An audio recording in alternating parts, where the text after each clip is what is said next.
किसी काम का नहीं, खेत में जाकर के कम से कम चिड़ियों को ही भगा। तो खेत में जब पहुंचे भैया तो वहां पर वायु, प्राण वायु के द्वारा हमारे अंदर आती है और जाती है। आज वो आत्मरूपी तत्व की याद जब आ गई है जड़ भरत जी को, जो जड़ भरत जी कहते हैं कि भैया चलो जैसी भी हो, जीव है खाने दो भैया, और भैया डांटेंगे तो डांट ले लेकिन इनको खाने दो। तो राम जी, जड़ भरत जी कह रहे हैं कि राम की चिड़िया राम को खेत खा लो चिड़िया भर भर पेट। राम की चिड़िया राम को खेत खा लो चिड़िया भर भर पेट। राम की चिड़िया राम को खेत खा लो चिड़िया भर भर पेट। राम की चिड़िया राम को खेत खा लो चिड़िया भर भर पेट। राम की चिड़िया राम को खेत खा लो चिड़िया भर पेट। क्योंकि भैया आज भैया जब आए तो बोले ये तो पागल ही हो गया। ये हकीकत की बात है, जो भगवान का भक्त होता है वो व्यक्तियों की संसार की नजरों में वो पागल होता है।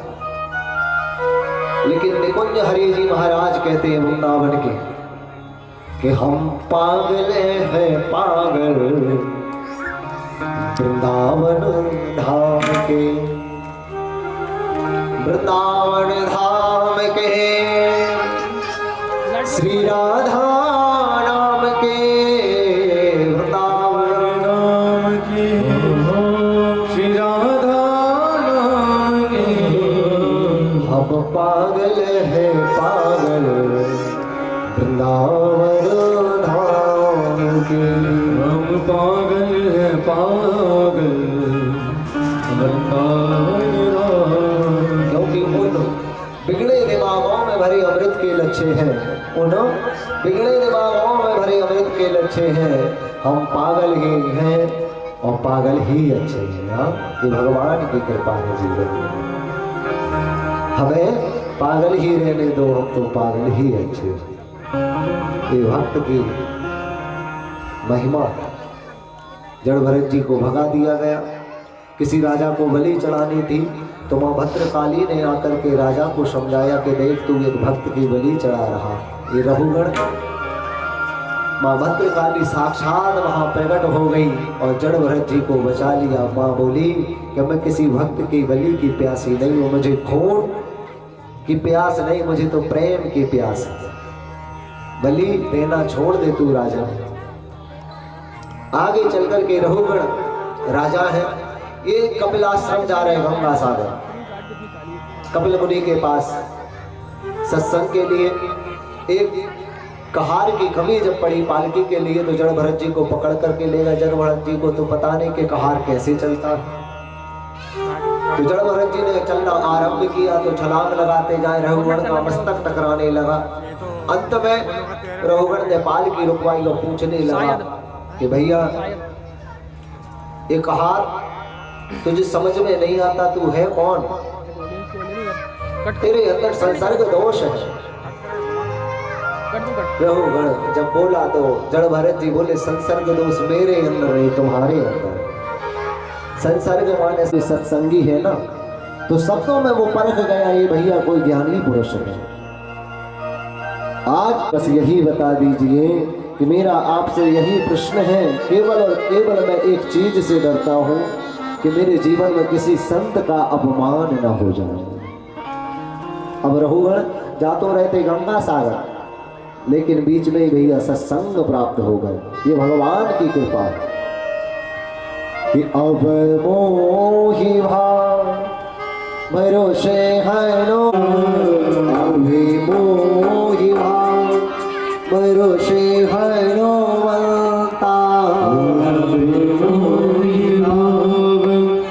हो जाएगा। जब इतना सुना ना तो सुखदेव जी महाराज ने अजामिल उपाख्यान सुनाया। एक अजामिल नाम के ब्राह्मण है, ये वन में जाकर के इनकी दृष्टि एक वेश्या पर पड़ी। वेश्या बड़ी सुंदर सुशील है, ये जीवन से जुड़ी कथा है। वेश्या और कोई नहीं, ये वासना है। वासना में जब व्यक्ति का मन फंस जाता, जैसी दृष्टि वैसी सृष्टि हो जाती। वासनाओं में वशीभूत ये मन फिर वासनाओं के अनुसार चलता, वासनाओं के अनुकूल चलने लगता। तो ये हमसे जुड़ी हुई कथा अजामिल उपाख्यान सुनाया है। अजामिल ब्राह्मण कुल से तो थे, लेकिन कर्म ब्राह्मण के नहीं थे। आज अजामिल गांव के बाहर एक कुटिया में भोग रहे थे। भोग उसी समय कुछ कन्नौज गांव की घटना, हरिद्वार से कुछ संत वृंदावन के ओर आ रहे थे। कन्नौज गांव बीच में पड़ा। कन्नौज गांव जब बीच में पड़ा तो कहा रात्रि हो गई, रात्रि विश्राम के लिए भैया स्थान ढूंढने लगे। जब स्थान ढूंढने लगे हैं, गांव वालों से पूछा भैया यहाँ कोई मंदिर हो, देवालय हो, शिवालय हो तो हमें बता दें, हम वहाँ रात्रि विश्राम कर लें। तो गांव वालों ने सोचा जैसे अजामिल संत हैं ऐसे ये संत होंगे। क्या होता है कभी कभी हम एक ही तराजू पर सबको तोल देते हैं। हाँ, कभी कभी हम एक ही तराजू पर सबको तोल देते हैं, लेकिन ऐसा नहीं। जो जैसा कर रहा है वो भोगेगा जरूर। हम व्यक्ति की व्यवहार से, वाणी से समझ जाएं, इतनी समझदारी प्रत्येक व्यक्ति में होती है कि व्यक्ति किस मान सम्मान के प्रतिष्ठा का लायक है। हाँ, ये तो हमें देना है, मांगने से मान सम्मान प्रतिष्ठा नहीं मिलती। ये तो वाणी व्यवहार चरित्र से आपको मान सम्मान प्रतिष्ठा प्राप्त हो जाएगी। आज एक तराजू में जब तोड़ा गया, जैसे अजामिल संत हैं ऐसे ये संत होंगे, भैया अजामिल की कुटिया पे भेज दिया। अजामिल की कुटिया पर जब भेज दिया तो अजामिल का जब द्वार पर पहुंचे हैं संत, तो अजामिल देखकर अचंभित हो गया कि मुझ जैसे पापी, क्योंकि ब्राह्मण कुल का है। आज संत को देखकर के ब्राह्मण तो जग गया, और जग जब गया तो समझ गया कि आज ब्राह्मण देवता मेरे इस द्वार पर कैसे। जब इतना सुना ना, मन में सोच रहा था तो चलो मन में विचार आया कि न जाने भगवान की कृपा। संत बोले हमें रात्रि विश्राम के लिए स्थान चाहिए। स्थान दिया, भगवान का भजन किया, भोजन किया। प्रातः काल जब जाने लगे तो अजामिल चरणों में गिर गया। बोले महंत हमें क्षमा दान दें। बोले क्यों? बोले मैं पापी हूँ, वैश्यागामी हूँ, दुष्ट हूँ, दुराचारी हूँ। समय का अभाव होते हुए कथा को थोड़ा संक्षिप्त वर्णन किया जा रहा है।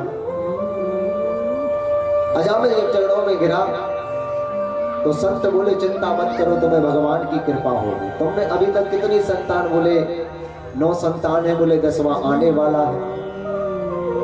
तो संत बोले ठीक है, अभी तक जिनके जो नाम रखे हो सो ठीक है, लेकिन अब जो आ रहा है ना उसका नाम तुम नारायण रख देना।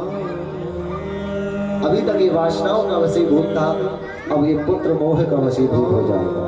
तो सोते उठते बैठते जागते केवल एक ही नाम जपता रहा, नारायण नारायण नारायण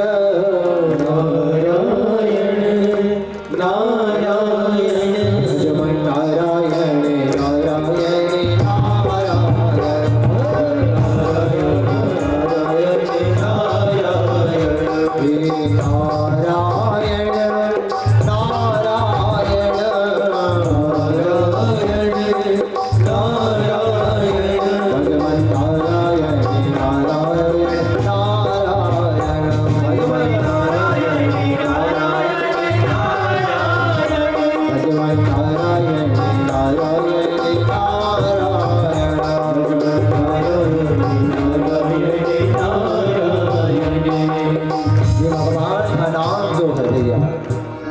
संतों का परम धन है। आज हम धर्मोत्सव में शामिल होने जा रहे हैं। बारिश के कारण और थोड़ी बिजली के लाइट के कारण विलंब हुआ है। कथा को पूर्ण करनी है, थोड़ा समय का अभाव के साथ हम कथा के साथ चलेंगे। हाँ, ये संतों का परम धन है भैया। इसीलिए ये नाम जब कभी नहीं छोड़ना चाहिए। जरूरी नहीं कि नहाकर ही नाम लें। उस दिन सुना था न मालूम पता नहीं नहाने का भी समय मिला नहीं मिला, इसलिए भैया बिना नहाए भी जप ले। सोते उठते बोलो बोलो हाँ, ये भगवान का नाम जपता है। इसीलिए संतों ने कहा हमारो धने राधा श्री राधा श्री राधा, हमारो धने राधा श्री राधा श्री राधा, धने राधा राधा राधा राधा राधा,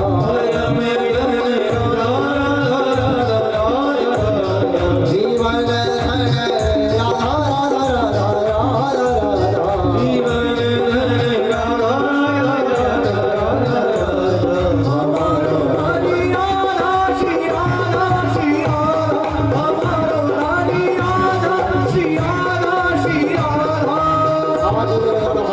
जीवन करते बाहर हरि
अंत में मृत्यु होनी थी, परंतु भगवान की कृपा से 8 वर्ष और जिया। अंत में भगवान के धाम को पधारा।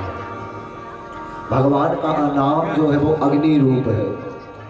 जैसे सूखी लकड़ी में अग्नि जलती है, अग्नि में चाहे आप सूखा डालो या गीला, अग्नि का काम है केवल जलाना। बस उसी प्रकार से भगवान का नाम है। अंत में यदि आपने नाम लिया है, जीवन भर पुण्य किए या पाप किए वह नहीं देखा जाएगा, केवल अंत का नाम देखा जाएगा। दक्ष के आगे चल करके राजा दक्ष के यहाँ 60 कन्याएं उत्पन्न हुई हैं। इनके यहाँ 10,000 पुत्र हुए हैं। नारद जी ने उन्हें नैमिष्ठ ब्रह्मचारी बना दिए। 60 कन्याओं का विवाह 10 धर्म को ब्याही, 27 चंद्रमा को जो नक्षत्र है, और 2 अंगिरा को, और 13 कश्यप को, 2 भूतों को, 2 त्रतस्व को, एवं 4 नामधारी कश्यप को ब्याही। दिति अदिति की वंश परंपरा बताई है। दिति देवताओं की माँ है, अदिति दिति ही दानवों की माँ है, और अदिति जो है वो देवताओं की माँ है। एक बार इंद्र अपनी सभा में विराजे हैं। बृहस्पति जी कुपित हो गए। जब ये पता लगा तो दैत्यों ने आक्रमण कर दिया। तब ब्रह्मा जी की शरण में पहुंच गए। ब्रह्मा जी ने विश्वरूप तुष्टा के पुत्र हैं, उन्हें गुरु बनाने का आदेश दिया। नारायण कवच का उपदेश हुआ है। नारायण कवच का जब उपदेश हुआ है, लेकिन तुष्टा के जो पुत्र हैं, तुष्टा ऋषि के जो पुत्र हैं जिनका नाम है विश्वरूप, ये देवताओं और दानवों को आहुति देते थे। तो प्रभु एक दिन इंद्र को पता लगा, तो इंद्र ने इनका मस्तक धड़ से अलग कर दिया। और इन्हें ब्रह्म हत्या लगी, जो पृथ्वी वृक्ष जल स्त्रियों में बांटी गई। आगे चल करके जब तुष्टा को पता लगा तो इन्होंने एक वत्सासुर नाम का दैत्य भेजा है, और उस दैत्य को भैया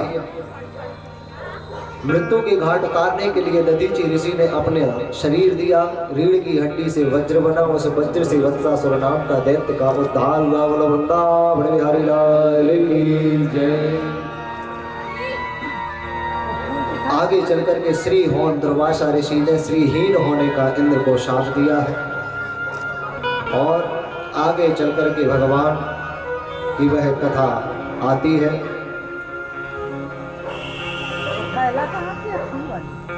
दिति की संतानों की चर्चा।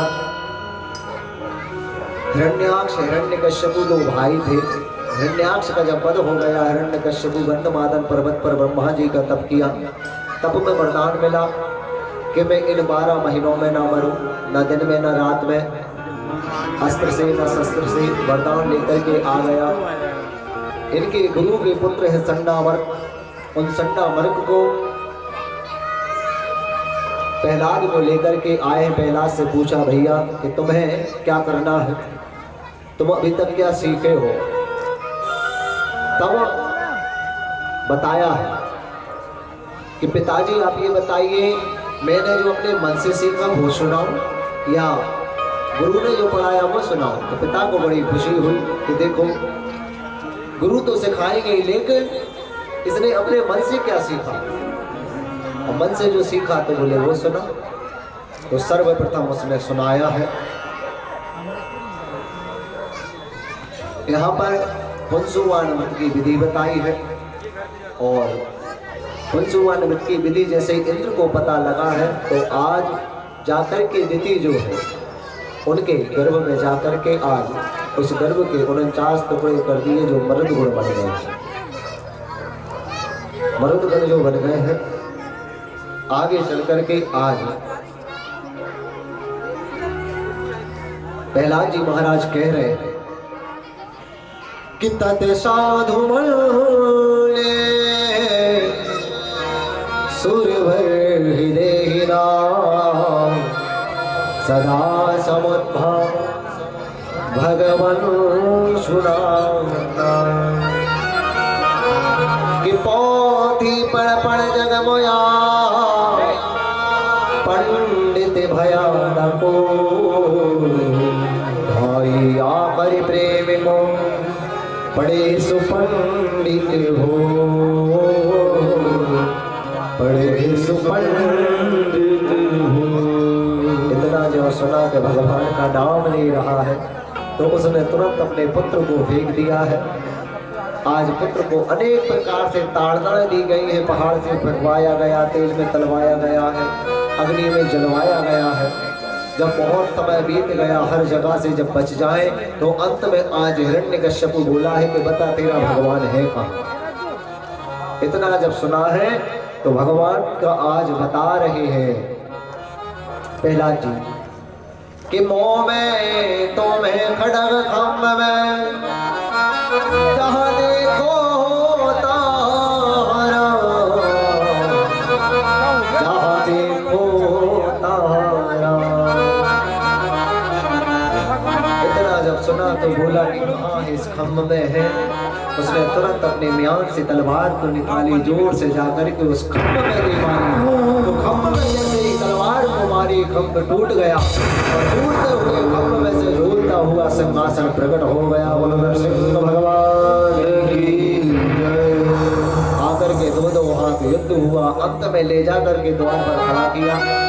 वरदान गिनाए कि देख ना दिन है ना रात है, 12 महीना नहीं, 13वां महीना तेरे लिए अलग से बनाया गया है। ना अस्त्र से ना शस्त्र से मारूंगा, तेरे लिए मैं अपने नखों से मारूंगा। तब भगवान ने अपने नख प्रकट कर लिए हैं, और नखों को प्रकट करके अंत में जाकर के उसको, उन नखों को जाकर के उसकी आंतों में डाल दिए। वो आंतों को निकाल करके भगवान ने अपने गले में पहन लिए। बोलो वृंदावन बिहारी लाल की जय। भगवान का क्रोध जब शांत नहीं हो रहा, अंत में सब ने कोशिश की शांत करें क्रोध को, लेकिन जैसे ही प्रहलाद गोद में पहुंच गए, प्रभु प्रसन्न हो गए। भगवान ने बता दिया कि जा, आज से तेरी 21 पीढ़ी पवित्र हो गई, कोई भी नरक में नहीं जाएगा, जो भी आएगा सो मेरे धाम में आ जाएगा। ये 21 पीढ़ी बता रहे सुखदेव जी महाराज कि 7 ससुराल पक्ष के, 7 ननिहाल पक्ष के, और 7 स्वयं के कुल के। 21 पीढ़ियां पवित्र हुई। गजेंद्र मोक्ष की कथा आती है कि अंत में जाकर के गजेंद्र ने जब भगवान की पूजन की, पूजन करने के बाद में भगवान केवल जब तिल भर सूढ़ बची है, तब उसने एक कमल हाथ में लिया है, और भगवान का नाम जब गाना आरंभ किया है, क्योंकि अंत समय भैया जब आता तो कोई साथ नहीं देता। वही अंत समय जब आया तो आज उस गजेंद्र को केवल एक ही शरण दिखाई गई, वो भगवान की शरण। तो कमल को अपने सूंड में लेकर के भगवान का नाम गाने लगा। और जैसे ही नाम, तो प्रभु यहाँ पर भोजन कर रहे थे, लक्ष्मी जी परोस रही थी। जैसे ही नाम लेना आरंभ किया तो भगवान ने भोजन को त्याग कर आज जाने लगे हैं।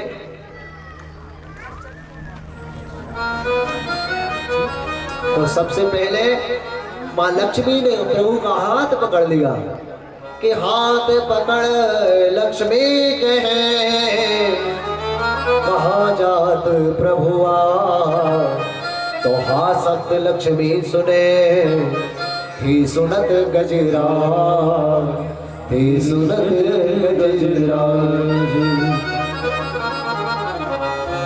प्रभु ने विलंब नहीं किया और थी तक तो प्रभु वहां पर पहुंच गए और उसको मुक्त किया है। आज ग्राह से प्रभु ने अपना सुदर्शन छोड़ा, ग्राह को मुक्त किया है और ग्राह की पकड़ से गजेंद्र को मुक्त किया। बोलो वृंदावन बिहारी लाल की जय। आगे चल करके भगवान की आज्ञा से देवताओं और दानवों को मिलाकर के समुद्र मंथन हुआ। और समुद्र मंथन जब हुआ है तो उस समय भगवान ने एक अवतार रखा, कच्छप अवतार। बोलो कच्छप भगवान की जय। और अब मंथन जब आरंभ हुआ है तो सर्वप्रथम विष निकला। विष जब निकला है तो भगवान भोलेनाथ की शरण में पहुंच गए और भोलेनाथ की जाकर के सुंदर स्तुति गाने लगे। आइए 2 मिनट भाव से हम भी उस स्तुति में शामिल हो जाएं और फिर हम जन्मोत्सव की ओर चल जाएं। हाँ, कि सत्य सनातन सुंदर शिव है अविनाशी, स्वामी शिव है अविनाशी, अधिकारी अविनाशी, अधिकारी अविनाशी, अजय अंतर्यामी, हरे हरे हरे हरे, आदि अनंत अनामय अमर कलाधारी, अमर कलाधारी, अमर रूप गोचर, अमर रूप गोचर, अभी चले अब हरि, हरे हरे हरे हरे। राक्षस भक्षस मेरा प्रिय और रानी, तुम गणकारी, साक्षी परम करता, साक्षी परम करता, करता अभिमानी, हरे हरे हरे हरे, हर हर हरे हरे, ओम हर हर हरे हरे।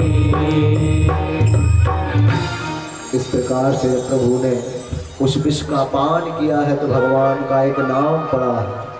बोलो नीलकंठ महादेव की जय। समुद्र से कामधेनु निकली, अनेक अनेक चीजें निकली हैं। अंत में जाकर के भगवान ने एक रूप लिया धनवंतरी, और धनवंत बोलो धनवंतरी भगवान की जय। अमृत का कलश लेकर के आए देवता और दानव पंक्तियों में बैठ गए। तो देवताओं की पंक्तियों में भैया दानव बैठ गया, राहु नाम का ग्रह।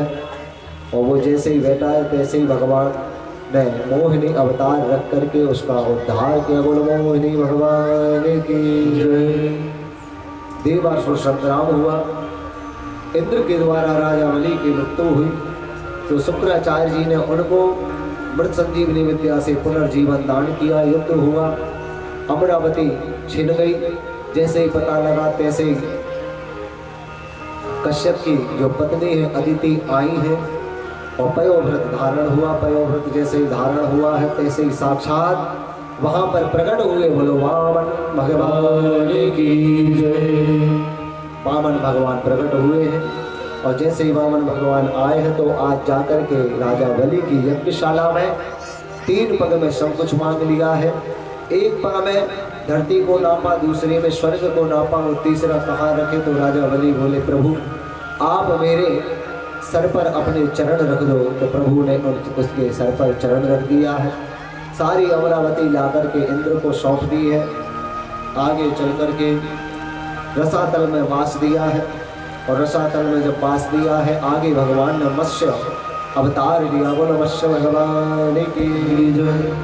यहाँ से त्रेता युग लग जाता है। ब्रह्मा की नाभि, भगवान की नाभि से ब्रह्मा और ब्रह्मा से मारीच, मारीच से कश्यप, कश्यप से सूर्य, इन्हीं के वंश में इक्ष्वाकु हुए। इक्ष्वाकु वंश में आगे चल कर के नाभाग, नाभाग के अमरीश, नाभाग के अमरीश के आगे चल के इक्ष्वाकु वंश में मानधाता हुए।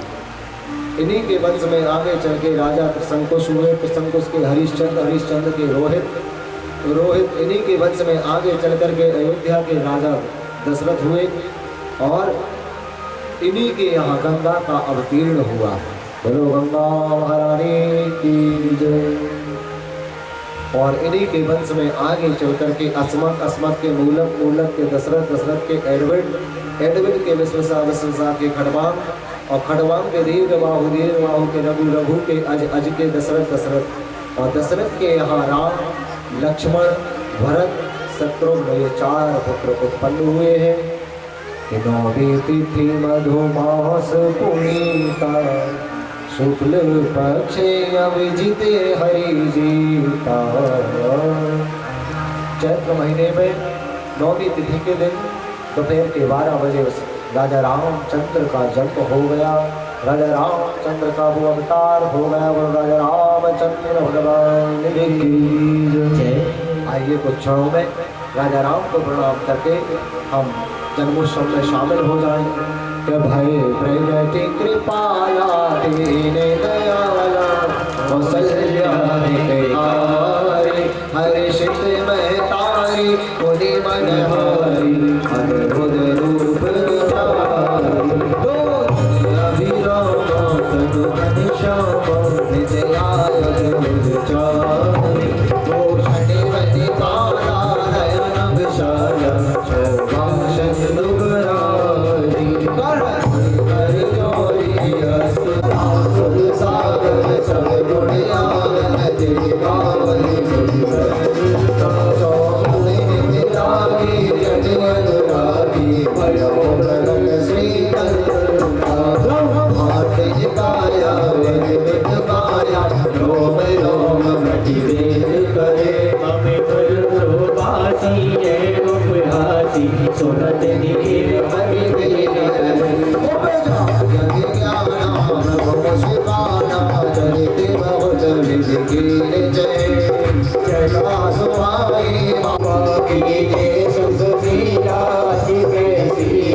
रामचंद्र का अवतार हुआ।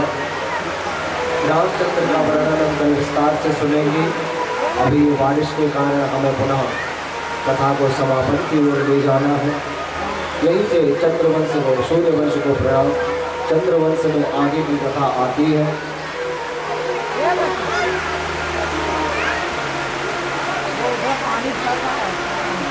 को यदि विस्तारेंगे तो बहुत समय व्यतीत हो जाएगा, इसीलिए हम वंश को प्रणाम करते हुए मथुरा में पहुंचते। मथुरा में भैया राजा उग्रसेन है, इनके पुत्र हैं और इनके एक भाई है जिनका नाम है देवक। इनकी पुत्री का नाम है देवकी। ये उग्रसेन के पुत्र जो है कंस, सुनामा, नेत्र, कंक, संतोषहु, राष्ट्रपाल, सृष्टि, तुष्टिमान, ये कंस के भाई हैं और सूरसेन के ये पुत्र हैं। दूसरी ओर देवमणि के पुत्र सूरसेन हैं जिनके पुत्र का नाम है वसुदेव। इन्हीं से विवाह होता है देवकी का। और देवकी का जब विवाह होता है द्रौपदी के केश दुशासन ने खोले थे। भैया मृत्यु के घाट उतरना है प्रभु के हाथों से। आज वसुदेव ने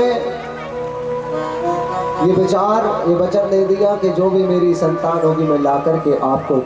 वसुदेव जी लाते गए तो उसने मना कर दिया। नारद जी ने कहा 8 मनके की माला लाए और प्रत्येक मनके को 8वां दिन के बताया। तो कंस के मन में आ गया बात सत्य है, तो एक एक करके 6।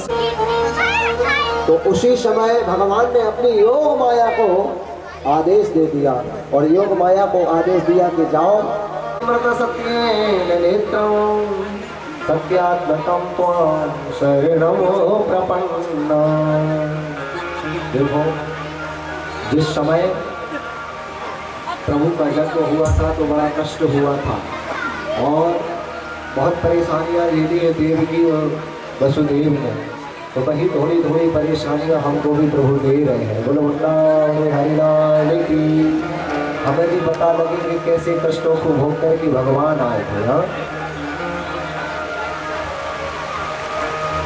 क्योंकि भगवान जब आए थे ना तो उस समय अनेक प्रकार से स्तुतियां हुई हैं, देवी देवताओं ने स्तुतियां गाई। आज देवी देवताओं ने अनेक प्रकार से जब स्तुतियां गाई हैं, आगे चल कर के भाद्रपद मास की शुक्ल कृष्ण पक्ष की अष्टमी तिथि है और उस अष्टमी तिथि में रात्रि का समय हुआ। प्रभु रोहिणी नक्षत्र में बुधवार के दिन रात्रि में 12 बजे भगवान का अवतार हो गया। बोलो वृंदावन हरे कृष्ण लाल की जय, गोपाल की जय।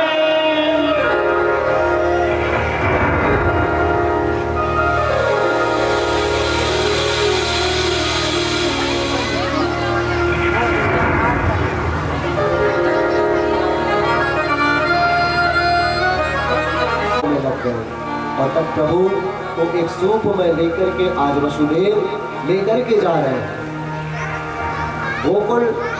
और गोकुल में नंद बाबा के भवन में आज पहुंच रहे हैं भगवान। यमुना को पार करके जब पहुंचे तो यमुना में क्या देखा कि यमुना आज मस्तक का कारण प्रभु ने अपना चरण स्पर्श कराया, यमुना शांत हो गई और गोकुल में पहुंच गया। तो गोकुल में भैया जब पहुंचे हैं तो वहां पर आज सब संत कह रहे हैं, गोकुल की कथा है कि नंद बाबा के यहाँ आज यशोदा रानी के यहाँ जब रात्रि हुई, रात्रि में भैया 8 बजे 10 बजे सुनंदा सो गई, लेकिन 11 जब बजे तो नंद बाबा सो गए और रात्रि में जब 11:55 हुए तो माँ सो गई। और उसी समय वसुदेव जी आए और नंद बाबा के यहाँ जो कन्या उत्पन्न हुई उस कन्या को ले जा करके अपने देवकी के यहाँ सुला दिया और अपना जो पुत्र कन्हैया को लाए हैं आज लाकर के मैया के पास सुला दिया कि गोविंद गोकुल आयो, गोविंद गोकुल आयो, गोविंद गोकुल आयो, गोविंद गोकुल आयो, गोविंद गोकुल आयो, गोविंद मथुरा गोकुल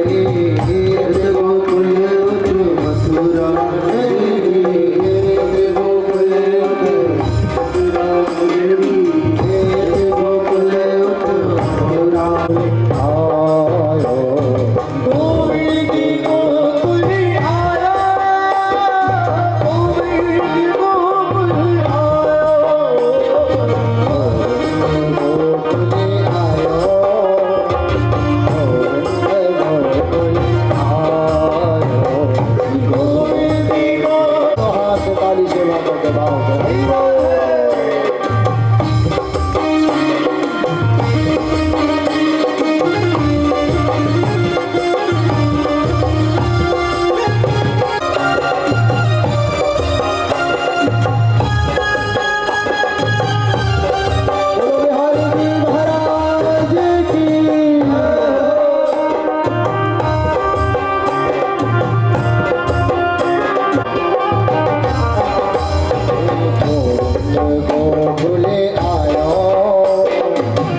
मैया तेरो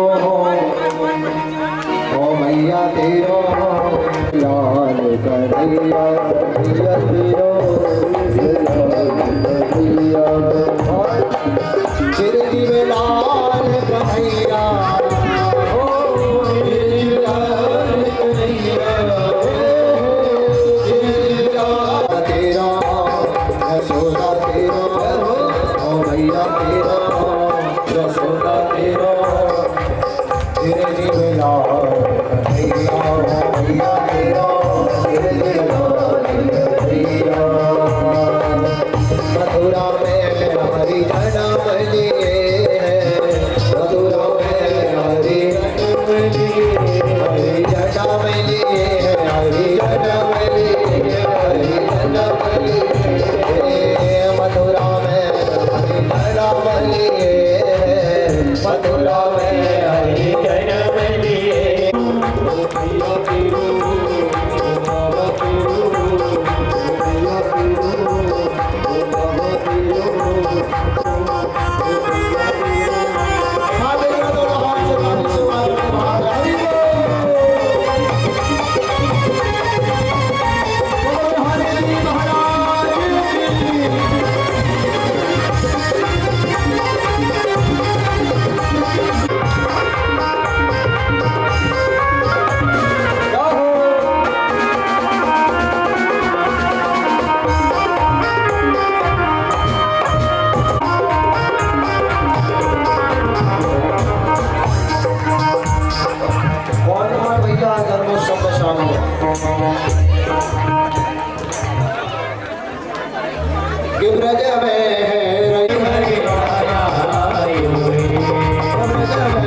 किसको लूटता है?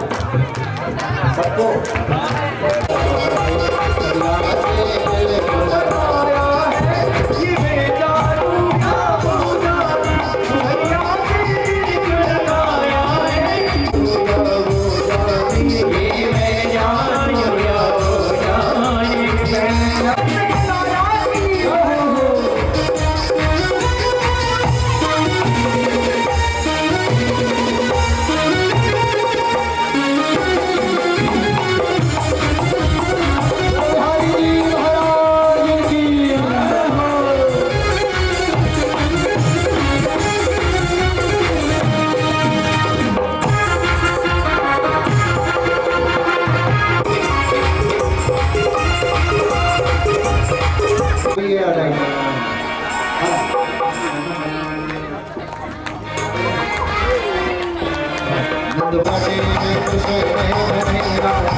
की बुआ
में पानी चल रहा था तो आज ये गिरवाया गया है, गिरा नहीं है ना। जब दिल से कोई काम होता है या कोई शुभ काम होता है तो ऐसे सुंदर अमृत की वर्षा होती रहती है बिहारी जी के श्री चरणों में। तो एक बार बिहारी जी के लिए जोरदार तालियां। कल समय का ध्यान रखते हुए अग्रवाल परिवार ऐसा निमित्त मात्र बना है जिनके माध्यम से आप और हम सभी लोग सुंदर इस कथा का रसपान कर पा रहे हैं। और आदरणीय व्यास जी महाराज के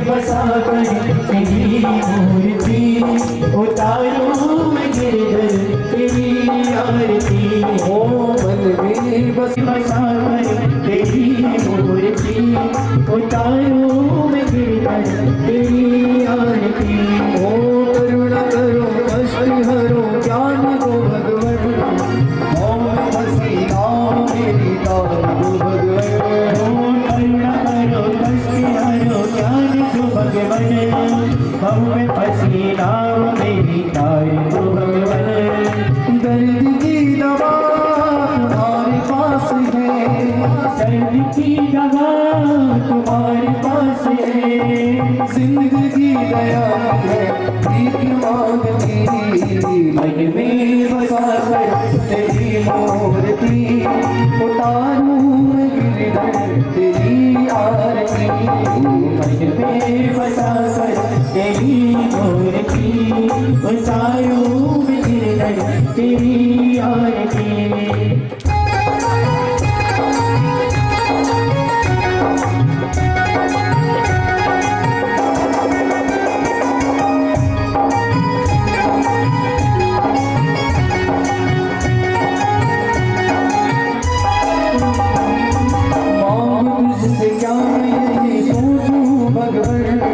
जिंदगी जब तेरे नाम कर दी है अर्पण से क्या मैं नहीं सोचूं भगवान जिंदगी जब तेरे नाम कर दी है अर्पण सब कुछ तेरा कुछ नहीं मेरा सब कुछ तेरा कुछ नहीं मेरा चिंता है तुझको प्रभु संसार की मन में बसा कर तेरी मूर्ति उतारूं मैं गिरधर तेरी आरती मन में बसा कर तेरी मूर्ति उतारूं मैं गिरधर तेरी आरती ओ वेद तेरी महिमा गाए सत्य करे ज्ञान नारद गुणगान करे चिड़िया हो वेद तेरी महिमा गाए सत्य करे ज्ञान नारद गुणगान करे चिड़िया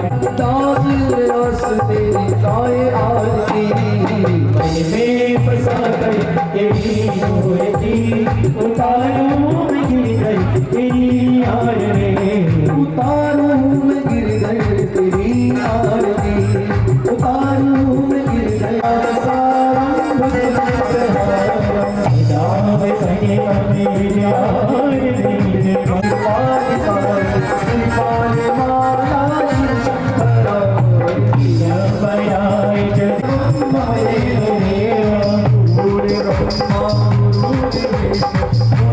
रे ओम